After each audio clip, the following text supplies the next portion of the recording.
Dios te bendiga, Dios te guarde, Dios te cubra en este día y siempre. Feliz y bendecido comienzo de semana, que la gracia y misericordia de Dios sea derramada sobre tu vida y sobre la vida de tus seres queridos. La palabra del Señor nos muestra y nos revela uno de los altares, los cuales se crearon y se formaron a través del espíritu de Jeroboam.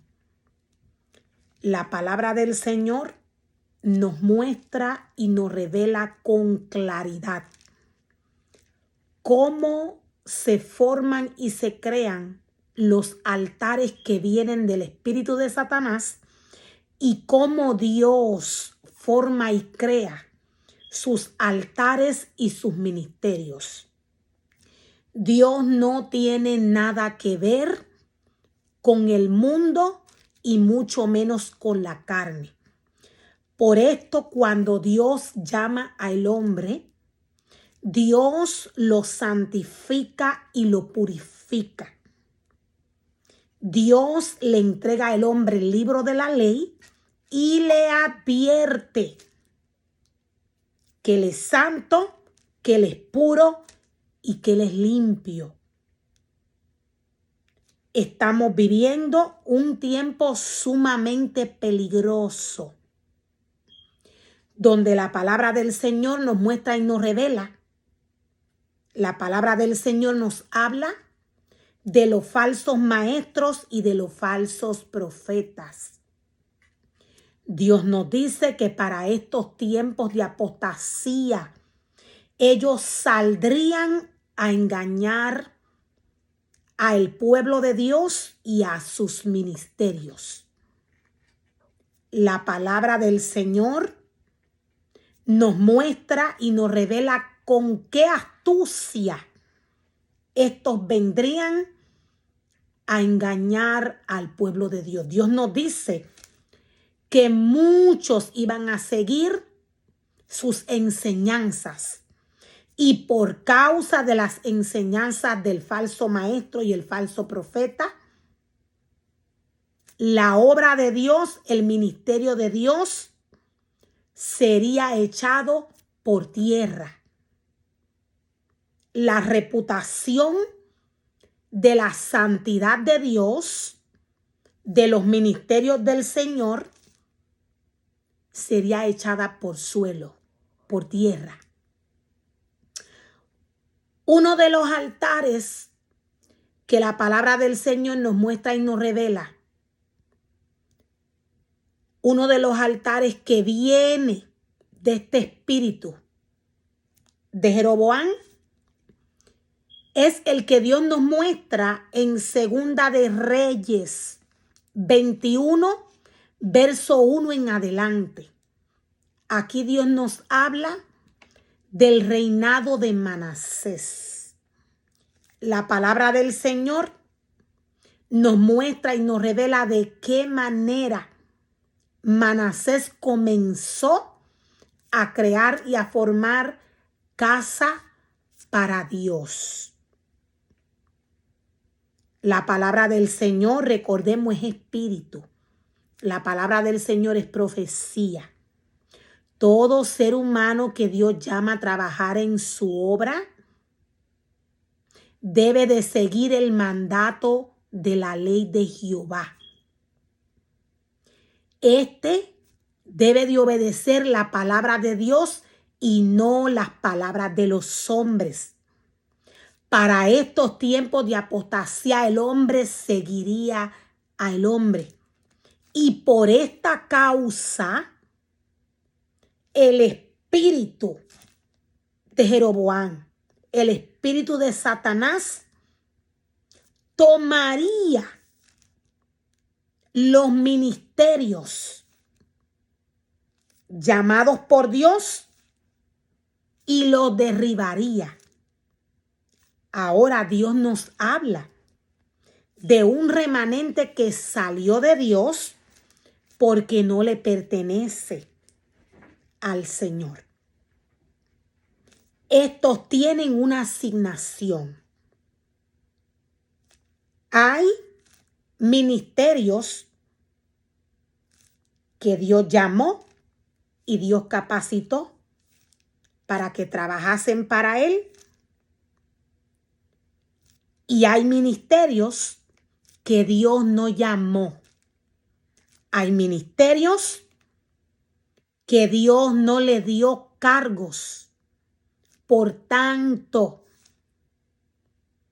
Dios le exhorta a su pueblo que tenga cuidado. Dios le exhorta a su pueblo que tenga cuidado. Dios tiene una sola esencia. Dios no tiene nada que ver con el mundo.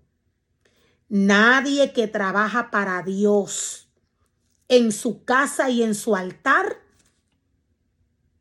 está llamado a practicar las cosas del mundo. Dios dice que Él es santo. Por tanto, todo aquel que se desvía de la santidad de Dios para irse al mundo a practicar las cosas del mundo, todo ser humano que aleja su corazón de Dios para irse a practicar las cosas del mundo, se expone para estos tiempos de apostasía a ser atado por un espíritu del cual Dios nos habla a través de su palabra, que salió para estos tiempos de apostasía. Atar el corazón del hombre. Este es el espíritu del anticristo. Este no se expone. Voy a volverlo a repetir. Este se expone a que este espíritu le ate y se expone a perder la oportunidad de ser arrebatado en el momento que la iglesia parta. La palabra del Señor nos muestra y nos revela el peligro que corre la iglesia de Dios para estos tiempos de apostasía. Nadie que trabaja para Dios está llamado a practicar las cosas del mundo. Ningún ministerio llamado por Dios a trabajar en su obra está llamado a presentarle situaciones mundanas al pueblo de Dios. Dios es santo. Todas estas prácticas que vienen del mundo se las mostró Manasés al pueblo de Dios en el momento que reinó. La palabra del Señor nos muestra y nos revela de qué manera Manasés derribó todo lo que su padre Ezequías había restaurado. Su padre Ezequías derribó los altares de Baal y Manasés los reconstruyó nuevamente. La palabra del Señor nos dice que este joven destruyó al pueblo de Dios. Este joven derramó sangre inocente. La palabra del Señor nos dice que Manasés derramó mucha sangre inocente en gran manera hasta llenar a Jerusalén de extremo a extremo, además de su pecado, con que hizo pecar a Judá para que hiciese lo malo ante los ojos de Jehová. Manasés destruyó al pueblo de Dios. mostrándole todo lo que introdujo en la casa de Dios que cargaba en su corazón. Manasés doctrinó al pueblo según el deseo de su corazón y no según la voluntad de Dios para su casa y su altar.